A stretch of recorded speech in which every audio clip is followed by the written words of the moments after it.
ભગવાન બોલે છે અક્ષરમ બ્રહ્મ પરમમ. અક્ષરનો મિનિંગ થાય અવિનાશી, જેનો ક્યારેય નાશ નથી થતો એ આત્મા.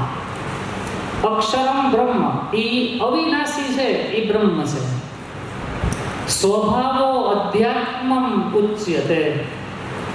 સ્વભાવ એ અધ્યાત્મ છે, આત્મા બ્રહ્મ છે, સ્વભાવ અધ્યાત્મ છે.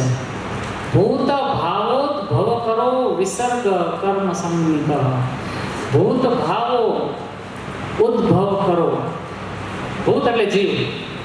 દરેક જીવ પોતાની વૃદ્ધિ માટે, પોતાના નિભાવ માટે જે કંઈ કામ કરે છે, કર્મ સંમિત, એને કર્મ કહેવાય.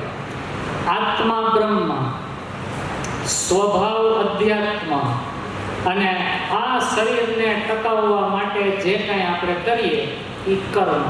ત્રણ શબ્દો સમજાવ્યા: બ્રહ્મ, અધ્યાત્મ અને કર્મ શું છે એ આ શ્લોકમાં છે.